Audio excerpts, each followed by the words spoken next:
Сайн байцгаана уу? Та бүхэндээ энэ удаад бид нар лойлыг хэрхэн сууг навч тавихгүйгээр танах талаар энэ удаадаа хүргэе. Олон хүмүүс бид нар руу хувьчаад битсэн хэрхэн яаж танах вэ гэдэг. За магадгүй та бүхэн урдны бичлэгүүдийг олж үзэхгүй байж болох юм. Гэхдээ урдны бичлэг маань сууг навчнаас хэрхэн жимс тавих талаар байдаг.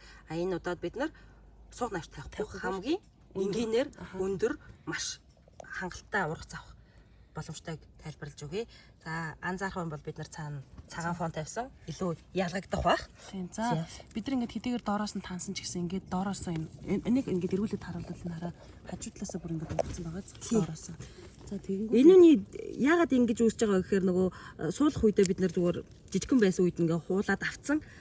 Тэгээ хичнээн навчийг нь хожуул болгоод авсан ч гэсэн энийг ингээд сууг навчаа авцсан чинь хажуугаас нь ингээд авцсан. Ийм ингэж авсан үед заавал ургаад идэг. хожуул үлдээхгүй авахаар юм. Тий, хожуул авахгүй тий. Та бүхэн ингээд заавал хожуул хийгээд аваад өгөөрэй. Тэгээд Хожуулнаас хажуудлаас нь ингэж давхар сууг навч ургадгүй энэ хараад ургацсан. Яг тэгж жижигхэн болтоо ингээд авчих. Гэтэл энэ чинээс ургаад идэг л да. За тэгэнгүүт сууг навчийг та хэрхэн таних вэ? энэ ингээд үндсэн иш маань ингээд явнаа. Тэгэнгүүт энэ навч байгаад навч үндсэн иш хоёрын дундаас 45 градустай гарч ирж байгаа зүйлүүд бол бүгдээрээ сууг навч байдаг. Та тэгээд энийг улаан лойлны таалтыг та болж өгвөл өглөө эрт нартай өдөр хийгээрээ. Учир юунд вэ гэхээр та одоо ингээд энийг Сая хожуул болгоод авсан тий. Шүүс гарч байгаа. Оо за тий. Ингээд шүүслэг байгаа. Энэ маань болохоор өөрөө чигтэй юм уу бүрхэг өдөр өвчлөл татах гэдэг. Хэрвээ та нартай өдөр таалт хийх юм бол ингэж хожуулаад энэ хатаж үлддэг энэ тий. Тий ингээ бүр гоо ингээ юу ячдаг. Хатаад тав үүсчдэг тий. За тэгэхээр та бүхэн аль болох өглөөрт тэгээ тэр өдөр нартай байна гэж тооцох юм бол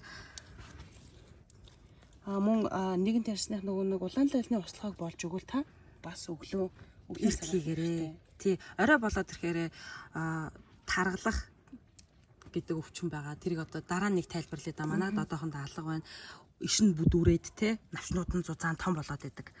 За та бүхэн ингээд сууг навчаа тавихгүйгээр зөвхөн жимснүүдээ тавиад 1 2 3 гэ дараачийн жимснүүд 1 2 3 гэ дараачийн ингээд энэ дээр ингээд та хэрэг цэцэг гараад ирсэн бол цэцгээ дөнгөж хаягийн байхад нь ингээд нясалчихвал энэ цэцэг маань маш түргэн хэмжээнд за эндээс харвал энэ шиг ингэж хатаж өгдөг. Тэгээ хатна гэдэг чинь ердөөсөө цаанаасаа маш хурдан жимснаа гэж үндсэн жимс маань сууж өгдөг. Тэгэхээр та бүхэн боломжтой бол мэдээж бид нэр гэрээ нөхцөл маш хитгэн цөөхөн тооны ургамал ургуулж байгаа учраас харах тоолондоо ингээ хөөрхөн сэгсрээд өгвөл бид нар боломжийн сайхан ургац аваад өгнө.